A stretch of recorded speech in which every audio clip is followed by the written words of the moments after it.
Hello friends, എല്ലാവർക്കും പുതിയൊരു വീഡിയോയിലോട്ട് സ്വാഗതം. നമ്മൾ നോക്കാൻ പോകുന്നത് ജർമ്മൻ ഭാഷയുടെ സെക്കൻഡ് ലെവലായ A2 ലെവലിൻ്റെ സിലബസാണ് കേട്ടോ. പിന്നെ A2 പഠിക്കുക എന്ന് പറയുന്ന കുട്ടി ആദ്യം ചെയ്യേണ്ടത് എന്താണ്? A1 ടോപ്പിക്സൊക്കെ റിവിഷൻ ചെയ്യണം. വൈൽ ഉണ്ട് ദസ് വേഗൻ, ഇതിനാണ് മെയിൻ ടോപ്പിക്ക്. വൈൽ നമ്മൾ ഉപയോഗിക്കുന്നത് ബിക്കോസ് എന്ന് പറഞ്ഞിട്ട് സെൻറ്റൻസ് സ്റ്റാർട്ട് ചെയ്യാൻ വേണ്ടിയിട്ടാണ് കേട്ടോ. അടുത്താണ് ദസ്, ദാറ്റ്, നമ്മൾ ഐ ബിലീവ് ദാറ്റ് എന്നൊക്കെ പറയില്ലേ, അത്. പിന്നെ വെൻ ഉണ്ട് അൽസ്, അടുത്ത കൊണക്ടറാണ്. ദെൻ അടുത്തത് ഒബോൾ അല്ലെങ്കിൽ റോസ്റ്റൈം, രണ്ടും കൊണക്ടേഴ്സാണ്. പിന്നെ മൊഡാൽ വെർബ്സ് ഇൻ പ്രിറ്റേരിറ്റം, നമ്മൾ മൊഡാൽ വെർബ് പഠിച്ചിട്ടുണ്ട് അല്ലേ A1. പിന്നെ ഉള്ളത് കോമ്പറാറ്റീവ് ആൻഡ് സൂപ്പർലാറ്റീവ്.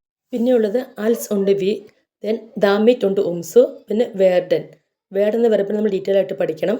പിന്നെ വെക്സൽ പ്രപ്പോസിഷൻസ്, പിന്നെ ലോക്കാല പ്രപ്പോസിസ്യോണൻ, പിന്നെ ടെമ്പറാല പ്രപ്പോസിസ്യോണൻ, ഇൻഡയറക്റ്റ് ഫ്രാഗൻ, പിന്നെ കൊണക്റ്റീവ് സോയ്, അഡേറ്റീവ് എൻഡുങ്ങൻ, വെർബ് വിത്ത് പ്രപ്പോസിസ്യോണൻ, റിഫ്ലെക്സീവ് പ്രൊണോമൻ. അടുത്തതാണ് ദ കോമ്പോസിറ്റ് ആൻഡ് വോ കോമ്പോസിറ്റ്, ഭയങ്കര ഇമ്പോർട്ടൻ്റ് ആണ് കേട്ടോ. അടുത്ത ടോപ്പിക്കാണ് ഗെനിറ്റീവ്. നമ്മൾ കേസസ് പഠിച്ചിട്ടുണ്ടല്ലേ, നോമിനാറ്റീവ്, അക്യുസാറ്റീവ്, ഡാറ്റീവ്. അടുത്ത കേസാണ് ഗെനിറ്റീവ് കേസ്. അടുത്ത ടോപ്പിക്കാണ് റിലേറ്റീവ് സ്റ്റാറ്റ്സ്. അത് നമ്മൾ ജസ്റ്റ് എന്താണെന്ന് മാത്രം നോക്കുന്നുള്ളൂ. A2-ൽ ഡീറ്റെയിൽ ആയിട്ട് പഠിക്കുന്നത് B2-ലും B1-ലും ആണ്. ദെൻ ലാസ്റ്റ് എന്താണ്? Exam preparation. A2-ൻ്റെ എക്സാം പ്രിപ്പറേഷൻ നടത്തണം. ഇത് ഞാനൊരു ഫയൽ പോലെ ആക്കിയതാണ്. നമ്മുടെ A2-ൻ്റെ സിലബസാണ് ഇത് മൊത്തം. നിങ്ങൾക്കിത് ജസ്റ്റ് എഴുതി വെച്ചിട്ട് പഠിക്കാൻ സ്റ്റാർട്ട് ചെയ്താലും മതി കേട്ടോ.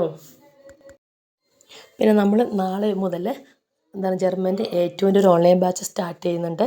താല്പര്യമുള്ളവർക്ക് നമ്പറിൽ കോൺടാക്റ്റ് ചെയ്യാവുന്നതാണ്. Okay, bye. ചൂസ് ഓഫ് വിഡർസൈൻ.